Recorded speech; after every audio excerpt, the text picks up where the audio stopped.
Hi hello ನಮಸ್ತೆ. ಬೆಳಗ್ಗೆ ಬೆಳಗ್ಗೆನೇ ಕಾಫಿ ಕುಡ್ಕೊಂಡು ವ್ಲಾಗ್ನ ಸ್ಟಾರ್ಟ್ ಮಾಡಿದ್ದೀನಿ. ಇದು ಅಮ್ಮ ಊರಲ್ಲಿ ಹಬ್ಬದ ಸೆಕೆಂಡ್ ಡೇ ವ್ಲಾಗ್ ಇದು. ನಾನು ಸ್ವಲ್ಪ ತಡವಾಗಿ ಹಾಕ್ತಾಯಿದ್ದೀನಿ ಅಷ್ಟೇ ಎಡಿಟಿಂಗ್ ಮಾಡಿ. ಇವತ್ತಿನ ನನ್ನ ದಿನಚರಿ ಹೇಗಿರುತ್ತೆ ಏನು ಅಂತ ಕಂಪ್ಲೀಟಾಗಿ ಶೇರ್ ಮಾಡ್ತಾ ಹೋಗ್ತೀನಿ. ಬನ್ನಿ, ಅಮ್ಮ ಊರಲ್ಲಿ ನಾನು ಏನೇನು ಮಾಡ್ತಾಯಿದ್ದೀನಿ.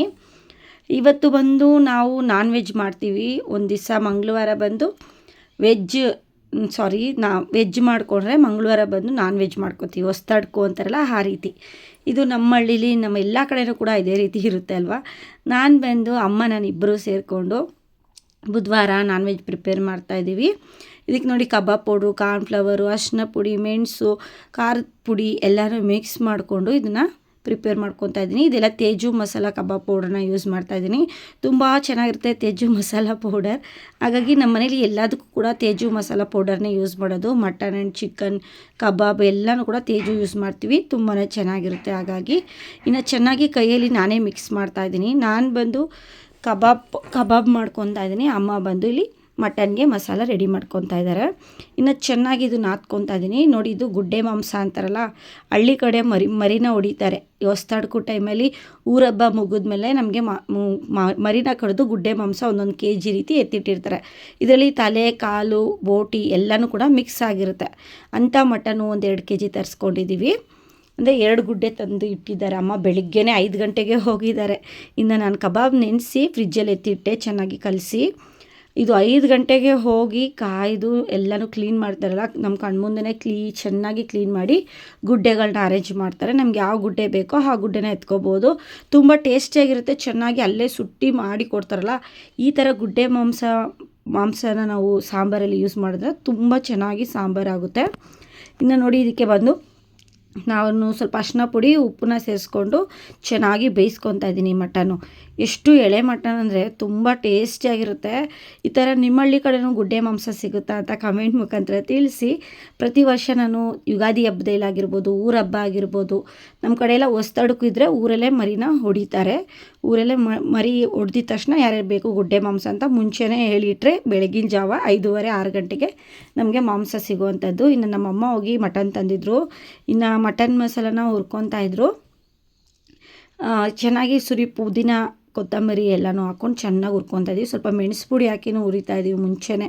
ಬೆಳ್ಳುಳ್ಳಿ 1-2 ಮೆಣಸು ಪುಡಿ ಹಾಕಿ ಹುರ್ಕೊತಾ ಇದ್ದೀವಿ. ಮನಿಷ್ಗೆ ಯಾಕಂದರೆ ಮಟನ್ ಸಾರು ನೀರಲ್ಲಿ ತಿನ್ನಿಸ್ಬೇಕು ಅಂತ. ಇನ್ನು ಅಮ್ಮ ಬಂದು ಎಲ್ಲ ಕಟ್ಟಿಂಗು ಎಲ್ಲ ಕೆಲಸ ಸಜ್ಜ ಮೇಲೆ ಕಡಪ ಕಲ್ಲಿರುತ್ತಲ್ಲ ಅಲ್ಲೇ ಕ್ಲೀನ್ ಮಾಡ್ಕೊಂಡು ಹಾಕೋದು.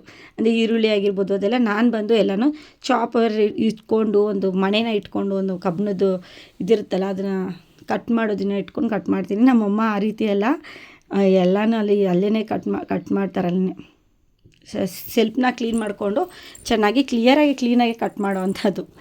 ಇನ್ನು ನೋಡಿ, ಇದಕ್ಕೆ ಬಂದು ಶುಂಠಿ, ಬೆಳ್ಳುಳ್ಳಿ, ಚಕ್ಕೆ, ಲವಂಗ, ಸ್ವಲ್ಪ ಈರುಳ್ಳಿ ಎಲ್ಲನೂ ಹಾಕಿ ಫ್ರೈ ಮಾಡ್ತಾಯಿದ್ದಾರೆ. ನಾನು ಚೊಕ್ದಾನವಾಗಿ ಸಂಸಾರ ಕಲ್ತಿದ್ದು ನಮ್ಮ ಅಮ್ಮನಿಂದನೇ. ನಾನು ಇವಾಗೆಲ್ಲ ಏನಾದರೂ ಒಂದು ತೊಗೊಳ್ಳೋ ಆಗಿರ್ಬೋದು, ಸಂಸಾರನ ಯಾವ ರೀತಿ ಮಾಡೋದಾಗಿರ್ಬೋದು, ಎಲ್ಲ ಕಂಜೂಸಾಗಿ ಸ್ವಲ್ಪ ಜೀವನ ಕಲ್ತಿದ್ದೆ ನಮ್ಮ ಅಮ್ಮನಿಂದನೇ. ಎಲ್ಲ ಬಂದು ಕಂಜೂಸು ನೀವು ತುಂಬ ಆ ಥರ, ನೀವು ಈ ಥರ ಜೀವನದಲ್ಲಿ ಏನು ಎತ್ತಿಟ್ಟು ಏನು ಮಾಡ್ಕೋಬೇಕು, ದುಡ್ಡೇನ ಎಲ್ಲ ಏನು ದುಡ್ಡು ಅಂತ ಸಾಯ್ತೀರಾ, ಆ ಥರ ಎಲ್ಲ ಕೆಲವೊಂದು ಮೆಸೇಜ್ಗಳು ಬಂದಿತ್ತು ಕಮೆಂಟ್ಸ್. ನೋಡಿ, ನಾನು ಹೇಳ್ತಾ ಇದ್ದೀನಿ, ಎಲ್ಲನೂ ಕೂಡ ಸೇವ್ ಮಾಡಬೇಕು ಅಂತ ನಾನು ಹೇಳಿಲ್ಲ ನನ್ನ ವೀಡಿಯೋದಲ್ಲಿ ಎಲ್ಲೂ ಕೂಡ. ಫಸ್ಟು ಹೊಟ್ಟೆಗೆ ಊಟ ತಿಂದು ಫಸ್ಟು ನಾವು ಎಷ್ಟು ದುಡಿತೀವೋ ಅದಾದ್ಮೇಲೆ ನಾವು ಸೇವ್ ಮಾಡಬೇಕು ಅಂತ ನಾನು ಹೇಳಿದ್ದು. ನಾನು 1-2 ಟೊಮೊಟೊ, ಸ್ವಲ್ಪ ಕೊಬ್ಬರಿನ ಹಾಕ್ಕೊತಾ ಇದ್ದೀವಿ. ಒಂದು 2 days ಎತ್ತಿಟ್ಕೊಂಡು ನಾವು ಮಟನ್ ಸಾರನ್ನ ತಿಂತೀವಿ ಮಿಕ್ಕಿದ್ರೆ. ಹಾಗಾಗಿ ಮತ್ತು ಕೊಬ್ಬರಿಲಿ ಮಾಡೋ ಸಾಂಬಾರು ತುಂಬಾ ಟೇಸ್ಟಿಯಾಗಿರುತ್ತೆ. ಹಾಗಾಗಿ ನಾನು ಊಟಕ್ಕೆ ಹೊಟ್ಟೆ ಕಟ್ಟಿ ಎತ್ತಿಡಿ ಅಂತ ನಾನು ಹೇಳಿಲ್ಲ. ನಾವು ಕೂಡ ಹೊಟ್ಟೆಗೆ ತಿಂತೀವಿ. ಹೆಲ್ದಿಯಾಗಿದ್ರೇ ನಾವು ನಾಳೆ ಆಸ್ಪತ್ರೆಗೆ ಹೋಗ್ದಂಗೆ ಕಾಪಾಡ್ಕೊಳ್ಳೋದು. ಹೊಟ್ಟೆಗೆ ತಿಂದು ಆನಂತರ ಬಟ್ಟೆಯಲ್ಲಿ ಮತ್ತು ನಾವೇನಾದರೂ ವೇಸ್ಟ್ ಖರ್ಚುಗಳನ್ನ ಮಾಡೋದ್ರಲ್ಲಿ ಎತ್ತಿಡೋದೇ ಸೇವಿಂಗ್ಸ್ ಅಂತ ಹೇಳ್ಕೊಟ್ಟಿರೋದು ನಮ್ಮಮ್ಮ. ಜಾಸ್ತಿ ಬಟ್ಟೆ ತೊಗೊಳ್ಳಲ್ಲ ಅಮ್ಮ, ಇರೋ ಬಟ್ಟೆನೇ ಯೂಸ್ ಮಾಡ್ತಾರೆ. ನಾನು ಅದನ್ನು, ನನಗೂ ಯಾವಾಗೂ ಬುದ್ಧಿ ಹೇಳ್ತಾನೆ ಇರ್ತಾರೆ, ನೀನು ಬಟ್ಟೆ ತೊಗೊತೀಯಾ, ಬಟ್ಟೆ ತುಂಬಿಸಿಟ್ಕೊತೀಯಾ, ಹಾಗೆ ಹೀಗೆ ಅಂತ.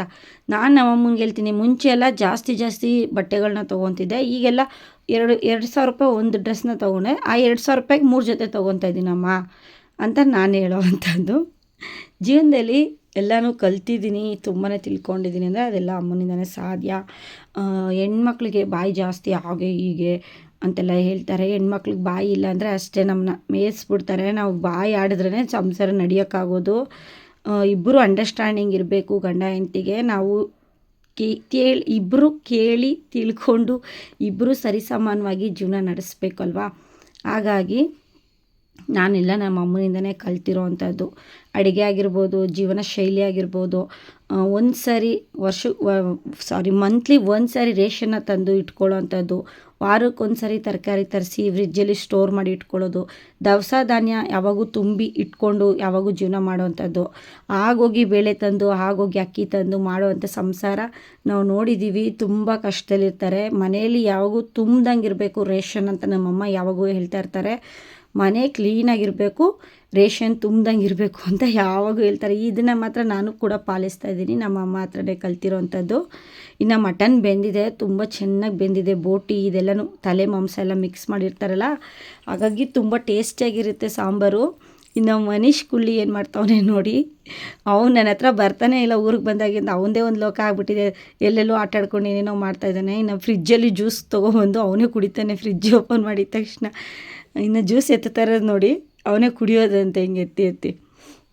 ನಾನು ನಿಜವಾಗ್ಲೂ ಹೇಳ್ತೀನಿ ನೋಡಿ, ಕೆಟ್ಟ ಜನ ಈ ಕೆಟ್ಟ ಸಮಾಜದಲ್ಲಿ ಹೆಂಗೆಲ್ಲ ಮಾತಾಡ್ತಾರೆ ಗೊತ್ತಾ. ಜಾಸ್ತಿ ತಲೆ ಕೆಡಿಸ್ಕೊಬಾರ್ದು. ಅವ್ರು ಈಗಂದ್ರು ಆಗಂದ್ರು ಅಂತ.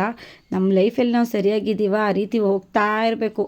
ಎಲ್ಲ ಜಾಗದಲ್ಲೂ ನಾವು ಒಳ್ಳೆಯವ್ರಾಗೋದಕ್ಕಾಗಲ್ಲ. ನಾನು ಹೇಳೋದು ಇಷ್ಟೇ ಇಲ್ಲ ಹೆಣ್ಮಕ್ಳಿಗೂ, ಜಾಸ್ತಿ ತಲೆ ಕೆಡಿಸ್ಕೊಬಿಡಿ ಜೀವನದ ಬಗ್ಗೆ. ಸೇವಿಂಗ್ಸ್ ಮಾಡಿಕೊಂಡು ನಿಮ್ಮ ಲೈಫ್ನ ನಿಮ್ಮನ್ನ ಯಾರು ಇಷ್ಟಪಡ್ತಾರೆ ಅವ್ರನ್ನೆಲ್ಲ ಇಷ್ಟಪಟ್ಕೊಂಡು ಲೈಫಲ್ಲಿ ಮುಂದೆ ಹೋಗಿ. ನನ್ನ ಲೈಫಲ್ಲೂ ಕೂಡ ನಮ್ಮ ಬಗ್ಗೆ ಮಾತಾಡೋರು ಇದ್ದೇ ಇರ್ತಾರೆ. ಏನೇ ಆಗಲಿ ಸಣ್ಣ ಪುಟ್ಟ ಮಾತಾಡ್ತಾರೆ. ನನ್ನ ಪಾಪುಗೆ ಹುಷಾರಿಲ್ದಿರೋ ಸಮಯದಲ್ಲಿ ಹಂಗೆ ಆಗಬೇಕಾಗಿತ್ತು, ಹಿಂಗೆ ಆಗಬೇಕಾಗಿರುತ್ತು ಅಂತೆಲ್ಲ ಹಿಂದೆಗಡೆ ಮಾತಾಡ್ತಾರಲ್ವ. ಎಲ್ಲನೂ ತಲೆ ಕೆಡಿಸ್ಕೋಬಾರ್ದು ಲೈಫಲ್ಲಿ. ನಾವೇನು ಅಂದ್ಕೊಂಡಿದ್ದೀವಿ ನೋಡಿ, ಸ್ವಲ್ಪ ಮಟನ್ ಮಸಾಲ ಪುಡಿ ಕೂಡ ಅಮ್ಮ ಸೇರಿಸ್ತಾ ಇದ್ದಾರೆ. ಅವರು ಕೂಡ ಖಾರಕ್ಕೆಲ್ಲ ಹಾಕ್ಕೊಂಡಿದ್ದಾರೆ. ಎಕ್ಸ್ಟ್ರಾ ಟೇಸ್ಟ್ಗೋಸ್ಕರ ತೇಜು ಮಸಾಲ ಪೌಡರ್ನ ಯೂಸ್ ಮಾಡ್ತಾಯಿದ್ದಾರೆ. ಏನೋ ನಮ್ಮಮ್ಮ ಬರೀ ತೇಜುನ ಇಟ್ಕೊಂಡ್ಬಿಟ್ಟಿದ್ದಾರೆ. ಮಟನ್, ಚಿಕನ್, ಕಬಾಬ್, ಫಿಶ್ ಫ್ರೈ ಎಲ್ಲದಕ್ಕೂ ತೇಜು ಮಸಾಲ ತುಂಬ ಇಷ್ಟ ಆಗುತ್ತೆ. ಫಸ್ಟೆಲ್ಲ ಇದನ್ನೆಲ್ಲ ಹಾಕ್ತಾರಿಲ್ಲ, ಡೈರೆಕ್ಟಾಗಿ ಮಾಡೋರು ಅಮ್ಮ. ಈಗೇನೋ ಈ ಥರ ಎಲ್ಲ ರೆಡಿಮೇಡ್ ಪೌಡರ್ನ ಯೂಸ್ ಮಾಡಿ ಮಾಡ್ತಾಯಿದ್ದಾರೆ. ಅಂದರೆ ಟೇಸ್ಟ್ ವೈಸ್ ಕೂಡ ತುಂಬ ಚೆನ್ನಾಗಿರುತ್ತೆ ತೇಜು. ನಾನು ಕೂಡ ಯೂಸ್ ಮಾಡ್ತೀನಿ. ಕಬಾಬ್ ಮಸಾಲ ಇದೆಲ್ಲನೂ ಕೂಡ ತುಂಬ ಟೇಸ್ಟಿಯಾಗಿರುತ್ತೆ, ತುಂಬ ಚೆನ್ನಾಗಿರುತ್ತೆ. ಹೊರ್ಗಡೆ ಪೌಡರ್ ಯೂಸ್ ಮಾಡಿದ್ರು ಕೂಡ ಮುಂಚೆ ಮನೇಲೇ ಮಾಡ್ಕೊತಾಯಿದ್ರು. ಇನ್ನು ಮಟನ್ ಎಲ್ಲನೂ ಮಿಕ್ಸ್ ಮಾಡಿ ಇಟ್ಟರು. ಆಮೇಲೆ ಮುದ್ದೆನ ಮಾಡ್ಕೊತಾ ಇದ್ದಾರೆ. ನಾನು ಬಂದು ಕಬಾಬ್ನ ರೆಡಿ ಮಾಡ್ತಾಯಿದ್ದೀನಿ. ಅಮ್ಮ ನಾನಿಬ್ಬರು ಸೇರಿ ಮಾಡ್ತಾ ಇರೋದು. ಅಮ್ಮ ಮಟನ್ಗೆ ಮಟನ್ ಮಸಾಲ ರೆಡಿ ಮಾಡ್ತಾಯಿದ್ರೆ ನಾನು ಮಟನ್ನ ಬೇಯಿಸಿದೆ ಮತ್ತು ಕಬಾಬ್ನ ಕಲಸಿಟ್ಟೆ. ನೆಕ್ಸ್ಟು ರಸಮ್ ಮಾಡಿ ನಾನು ಕಬಾಬ್ನ ಬಿಟ್ಕೊತಾ ಇದ್ದೀನಿ. ಅಮ್ಮ ಸೆಲ್ಫ್ ಮೇಲೇ ಮುದ್ದೆನ ಕಟ್ತಾಯಿದ್ದಾರೆ, ಸೆಲ್ಫ್ ಮೇಲೆ. ಇನ್ನು ಎಲ್ಲನೂ ಕೂಡ ಪ್ರಿಪೇರ್ ಮಾಡ್ಕೊಂಡ್ವಿ ನೋಡಿ. ಚೆನ್ನಾಗಿ ಬ್ಯಾಟಿಂಗ್ ಮಾಡಿ ಚೆನ್ನಾಗಿ ರೆಸ್ಟ್ ಮಾಡೋದು ಇವತ್ತೆಲ್ಲ ಫುಲ್ ಡೇ. ಒಂದು ದಿವಸ ಎಲ್ಲ ಚೆನ್ನಾಗಿ ದೇವಸ್ಥಾನ ಸುತ್ತಕೊಂಡು ರೆಡಿಯಾಗಿ ಓಡಾಡಿದ್ರೆ, ಇನ್ನೊಂದು ದಿವಸ ಎಲ್ಲ ಮಟನ್ ಚಿಕನ್ನ ತಿನ್ಕೊಂಡು ನಿಧಾನಕ್ಕೆ ಜೀರ್ಣ ಮಾಡ್ಕೊಂಡು ಓಡಾಡೋದು ಇವತ್ತೆಲ್ಲ. ಇನ್ನು ನೋಡಿ ಎಲ್ಲ ಸಾಂಬಾರು, ರೈಸ್, ಮುದ್ದೆ, ಕಬಾಬು, ರಸಮು ಎಲ್ಲ ರೆಡಿ ಆಯಿತು. ಅಮ್ಮ ನಾನು ಬೇಗ ಪಟ್ಟಂತ ಬೆಳಿಗ್ಗೆನೇ ಎದ್ದು ಮಧ್ಯಾಹ್ನ 12 ಗಂಟೆಗೆಲ್ಲ ಎಲ್ಲ ಊಟನ ರೆಡಿ ಮಾಡಿಬಿಟ್ವಿ. ಬೆಳಿಗ್ಗೆ ತಿಂಡಿಗೆ ಉಪ್ಪಿಟ್ಟು ನಾನೇ ಮಾಡಿದೆ. ಎಲ್ಲರೂ ಕೂಡ ತಿಂದ್ಬಿಟ್ವಿ. ಅದು ವೀಡಿಯೋನ ತೋರ್ಸೋಕ್ಕಾಗಿಲ್ಲ, ಸಾರಿ. ಇನ್ನು ಎಲ್ಲರಿಗೂ ಕೂಡ ಊಟ ಬಡಿಸ್ಬಿಟ್ಟು ನಾನು ಮನೀಶ್ಗೆ ಅನ್ನನ ತಿನ್ನಿಸ್ತಾಯಿದ್ದೆ ಮಟನ್ ನೀರಲ್ಲಿ. ಅವನು ಎಲ್ಲರೂ ಊಟ ಮಾಡ್ತಿದ್ರು. ನಾವು ಒಂದು ಊಟ ನಿಧಾನಕ್ಕೆ ಮಾಡೋಣ ಅಂತ ನಾನು. ಇನ್ನು ಎಲ್ಲ ಲಗೇಜ್ನೆಲ್ಲ ಪ್ಯಾಕ್ ಮಾಡಿಕೊಂಡೆ. ಇನ್ನು ಊರಿಗೆ ಹೋಗೋಣ. ಇನ್ನು 3 ಡೇಸ್ ಆಯಿತು ಲೀವ್ ಹಾಕಿ. ಇನ್ನು ಹೋಗ್ಬಿಡೋಣ. ತುಂಬ ದಿವಸ ಇರೋಕ್ಕಾಗಲ್ಲ. ಇರು ಅಂದರೂ ಕೂಡ ನಾನು ಇರೋಕ್ಕಾಗಿಲ್ಲ. ಯಾಕಂದರೆ ಲಿತಿಮಗೆ ಲೀವ್ ಇಲ್ಲ. ಆದರೂ ನಾನೇ ಲೀವ್ ಹಾಕಿ ಕರ್ಕೊಂಬಂದಿದ್ದೀನಿ ಊರಿಗೆ. ಕರ್ಕೊಂಡೋಗ್ಬೇಕು. ಹಾಗೆ ಬೇಡಪ್ಪ ಹೋಗೋಣ ಊರಿಗೆ ಅಂತೇಳಿ ರೆಡಿ ಆಗಿದ್ದೀನಿ. ಹಾಗೇ ಇನ್ನು ರೆಡಿ ಆಗಿಬಿಟ್ಟು ನಿಂತ್ಕೊಂಡು ನಿಮ್ಮ ಜೊತೆ ಮಾತಾಡ್ತಾಯಿದ್ದೀನಿ. ಇವತ್ತು ಹೊರಟ್ರೆ ನಾವು ನಾಳೆ ಸ್ಕೂಲ್ಗೆಲ್ಲ ಕಳಿಸ್ಬಿಡ್ಬೋದು ಅಂಥೇಳಿ ನಾನು ಇದು ಮಾಡ್ತಾಯಿದ್ದೀನಿ. ಇನ್ನು ಹೋಗ್ಬಿಡೋಣ, ಬೇಗ ಹೋಗೋಣ ಅಂಥೇಳಿ. ಇನ್ನು ಏನು ಹೇಳೋದು, ಎಲ್ಲ ರೆಡಿಯಾಗಿ ಎಲ್ಲ ಲಗೇಜ್ನೆಲ್ಲ ಪ್ಯಾಕ್ ಮಾಡ್ಕೊಂಡು ಇನ್ನೂ ಹೊರಟಿದ್ದೀನಿ. ಸುಮ್ಮನೆ ಹಾಗೆ ಸಿಂಪಲಾಗಿ ರೆಡಿಯಾಗಿ ಯಾವ ಡ್ರೆಸ್ಸಲ್ಲಿದ್ದೋ ಅದೇ ಡ್ರೆಸ್ಸಲ್ಲಿ ಹೋಗ್ತಾಯಿದ್ದೀನಿ. ಈ ಡ್ರೆಸ್ ಬಗ್ಗೆ ಅಂತ ಹೇಳೋದಾದರೆ ತುಂಬಾ ನನಗೆ ಚೆನ್ನಾಗಿ ಕಾಣ್ತಾ ಇದೆ. ನೀವೇ ನೋಡ್ಬೋದು ಎಷ್ಟು ಕ್ಯೂಟಾಗಿ, ಎಷ್ಟು ಎಲಿಗೆಂಟಾಗಿದೆ. ಈ ಡ್ರೆಸ್ನಂತೂ ಎಲ್ಲಿ ತೊಗೊಂಡೆ ಅಂತ ತುಂಬ ಜನ ನನ್ನ ಫ್ರೆಂಡ್ಸ್ ಎಲ್ಲ ಲಿಂಕ್ನ ಶೇರ್ ಮಾಡು ಅಂತ ಇದ್ದರು ಫಸ್ಟ್ ವೀಡಿಯೋದಲ್ಲಿ ಹಾಕಿದ್ದಾಗೆ. ಇನ್ನು ಎಲ್ಲರಿಗೂ ಲಿಂಕ್ನ ಶೇರ್ ಮಾಡಿದ್ದೀನಿ. ಡಿಸ್ಕ್ರಿಪ್ಷನಲ್ಲಿ ಒಂದು ಫುಲ್ ವೀಡಿಯೋನೇ ಹಾಕಿದ್ದೀನಿ, ಯಾವ್ಯಾವ ಹೊಸ ಬಟ್ಟೆ ತೊಗೊತೀನಿ ಅದನ್ನು ನಾನು ಕೂಡ ಆನ್ಲೈನಲ್ಲಿ ತೊಗೊಳ್ಳೋದೆಲ್ಲ ಒಂದು ವೀಡಿಯೋನೇ ಮಾಡಿಬಿಟ್ಟಿದ್ದೀನಿ. ನಿಮಗೆ ಬೇಕಾದ ಲಿಂಕಲ್ಲಿ ಹಾಕಿರ್ತೀನಿ, ಡಿಸ್ಕ್ರಿಪ್ಷನಲ್ಲಿ ತೊಗೊಳ್ಳಿ. ಇನ್ನೆಲ್ಲನೂ ಕೂಡ ಎಲ್ಲ ಲಗೇಜು ಒಂದು ಬ್ಯಾಗ್ ತಂದರೆ 3 ಬ್ಯಾಗ್ ಆಗೋಗಿರುತ್ತೆ. ಅಂದರೆ ಆ ಸಾಂಬಾರು ಪುಡಿ, ತೆಂಗಿನಕಾಯಿ, ಎಣ್ಣೆ, ಈ ಥರ ಏನಾದರೂ ಪ್ರತಿಯೊಂದು ತುಂಬಿಸಿ ಅಮ್ಮ ತಿಂಡಿಗಳು ಮಕ್ಕಳಿಗೆ ಎಲ್ಲನೂ ಕೂಡ ಕಳಿಸಿರ್ತಾರೆ. ಇನ್ನು ಈ ಹೊಸ ಸೈಕಲು ಲಾಸ್ಟ್ ಟೈಮ್ ಬಂದಾಗ ಇಲ್ಲೇ ಬಿಟ್ಟು ಹೋಗ್ಬಿಟ್ಟಿದೆ. ಬೇಸಿಗೆ ರಜಾ ಕೊಟ್ಟಿದ್ರಲ್ಲ ಆವಾಗೇ ತೊಗೊಂಡಿದ್ದಂಥ ಸೈಕಲ್ ಇದು. ಇನ್ನು ಇಲ್ಲೇ ಬಿಟ್ಟು ಹೋಗಿದ್ನಲ್ಲ, ಈ ಸಾರಿ ತೊಗೊಂಡು ಹೋಗೋಣ ಅಂತ ತೊಗೊಂಡು ಹೋಗ್ತಾಯಿದ್ದೀನಿ. ಮನೀಶ್ ಚೆನ್ನಾಗಿ ನಿದ್ದೆ ಮಾಡ್ತಾಯಿದ್ದ, ನಾನು ಹಾಗೆ ಎತ್ಕೊಂಡು ಬಂದುಬಿಟ್ಟಿದ್ದೀನಿ. ಏನು ರೆಡಿನೇ ಮಾಡಿಲ್ಲ. ಇನ್ನು ನಮ್ಮ ಮನೆಯವ್ರು ಗಾಬರಿಯಾಗಿ ಬೇಗ ಬೇಗ ಹೋಗೋಣ ಅಂತಾಯಿದ್ರು. ಇನ್ನು ಎಲ್ಲನೂ ಎತ್ತಿಟ್ಕೊಂಡು ಹೊರಟಿದ್ದೀನಿ. ನಿಜ ಹೇಳಬೇಕಂದ್ರೆ ಯಾರು ಏನಾದರೂ ಅಂದ್ಕೊಳ್ಳಿ, ನಮ್ಮ ಲೈಫ್ನ ನಾವೇ ಲೀಡ್ ಮಾಡಬೇಕು. ಅವ್ರು ಹೀಗಂತಾರೆ, ಇವ್ರು ಹಾಗಂತಾರೆ, ಅವ್ರಿಗೋಸ್ಕರ ಬಾಳಬೇಕು, ಇವ್ರಿಗೋಸ್ಕರ ಬಾಳಬೇಕು, ಅದನ್ನೆಲ್ಲ ಬಿಟ್ಟಾಕ್ಬಿಡಿ. ನಿಮ್ಮ ಜೊತೆ ಯಾರು ಚೆನ್ನಾಗಿರ್ತಾರೆ, ನೀವು ಯಾರ ಜೊತೆ ಚೆನ್ನಾಗಿದ್ದೀರ ಅಷ್ಟನ್ನು ಮಾತ್ರ ಯೋಚನೆ ಮಾಡಿ. ನಿಮಗೋಸ್ಕರ ನೀವು ಮನಿ ಸೇವಿಂಗ್ಸ್ ಮಾಡಿ, ನಿಮ್ಮ ಏಳಿಗೆಗೋಸ್ಕರ ಮನಿ ಸೇವಿಂಗ್ಸ್ ಮಾಡಿ. ಮತ್ತು ಮುಂದಿನ ಫ್ಯೂಚರ್ ಬಗ್ಗೆ ನಿಮ್ಗೆ ಚೆನ್ನಾಗಿ ತಿಳಿದಿದ್ರೆ ಇವಾಗಿಂದನೇ ಮನಿ ಸೇವಿಂಗ್ಸ್ ಮಾಡಿ. ಪ್ರತಿದಿನ ಮನಿ ಸೇವಿಂಗ್ಸ್ ಮಾಡೋದನ್ನ ನಾವು ಕಲಿಬೇಕು.